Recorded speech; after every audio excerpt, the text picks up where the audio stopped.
ಮಂಗಳೂರು ನಗರದ ಸಾರ್ವಜನಿಕರಿಗೆ ಹಾಗೂ ಕಾಲೇಜು ವಿದ್ಯಾರ್ಥಿಗಳಿಗೆ ಗಾಂಜಾವನ್ನು ಮಾರಾಟ ಮಾಡ್ತಾ ಇದ್ದ ಹಾಗೂ ಗಾಂಜಾವನ್ನು ಹೊಂದಿದ್ದ ಆರೋಪದಲ್ಲಿ ಖಾಸಗಿ ಕಾಲೇಜಿನ 12 ವಿದ್ಯಾರ್ಥಿಗಳನ್ನು ಮಂಗಳೂರು ಸಿಸಿಬಿ ಪೊಲೀಸರು ಬಂಧಿಸಿ 900 ಗ್ರಾಂ ತೂಕದ 20,000 ರೂಪಾಯಿ ಮೌಲ್ಯದ ಗಾಂಜಾ ಸಹಿತ ಒಟ್ಟು 2.85 ಲಕ್ಷ ರೂಪಾಯಿ ಮೌಲ್ಯದ ಸುತ್ತುಗಳನ್ನು ವಶಪಡಿಸಿಕೊಂಡಿದ್ದಾರೆ.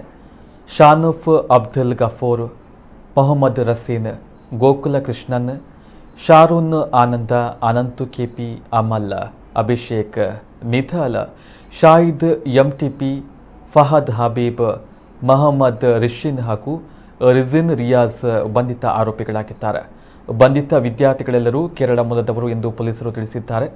ಆರೋಪಿಗಳ ಪೈಕಿ 9 ಮಂದಿ ನಗರದ ಖಾಸಗಿ ಪದವಿ ಕಾಲೇಜಿನ ವಿದ್ಯಾರ್ಥಿಗಳಾದರೆ 3 ಖಾಸಗಿ ನರ್ಸಿಂಗ್ ಕಾಲೇಜಿನ ವಿದ್ಯಾರ್ಥಿಗಳು. ಇವರ ವಿರುದ್ಧ ಸೆನ್ ಕ್ರೈಮ್ ಪೊಲೀಸ್ ಠಾಣೆಯಲ್ಲಿ ಪ್ರಕರಣ ದಾಖಲಾಗಿದೆ.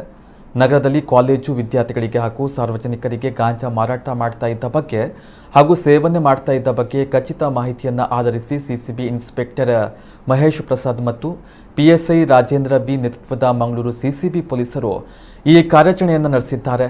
ವಿದ್ಯಾರ್ಥಿಗಳು ವಾಸ್ತವ್ಯವಿದ್ದ ನಗರದ ವೆಲೆನ್ಸಿಯಾದ ಸೂಟರ್ ಪೇಟೆ 3ನೇ ಕ್ರಾಸ್ನ ವಸತಿ ಗೃಹವೊಂದಕ್ಕೆ ದಾಳಿಯನ್ನು ನಡೆಸಿ ಆರೋಪಿಗಳನ್ನು ಬಂಧಿಸಿದ್ದಾರೆ.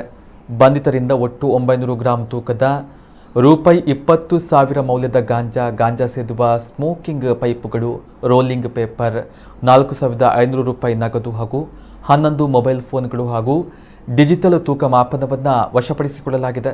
ಅವುಗಳ ಒಟ್ಟು ಮೌಲ್ಯ 2,85,000 ಎಂದು ಅಂದಾಜು ಮಾಡಲಾಗಿದೆ. ಈ ಗಾಂಜಾ ಮಾರಾಟ ಜಾಲದಲ್ಲಿ ಇನ್ನೂ ಹಲವು ವಿದ್ಯಾರ್ಥಿಗಳು ಭಾಗಿಯಾಗಿದ್ದು ಅವರ ಪತ್ತೆ ಕಾರ್ಯ ಮುಂದುವರೆದಿದೆ ಎಂದು ಪೊಲೀಸರು ತಿಳಿಸಿದ್ದಾರೆ. ಆರೋಪಿಗಳನ್ನು ಮಾದಕ ವಸ್ತುಗಳ ಸೇವನೆಯ ಬಗ್ಗೆ ವೈದ್ಯಕೀಯ ತಪಾಸಣೆಗೆ ಒಳಪಡಿಸಲಾಗಿದ್ದು 11 ಮಂದಿ ಗಾಂಜಾ ಸೇವನೆ ಮಾಡಿರುವ ಬಗ್ಗೆ ದೃಢಪಟ್ಟಿರುವುದಾಗಿ ಪೊಲೀಸರು ಮಾಹಿತಿಯನ್ನು ನೀಡಿದ್ದಾರೆ.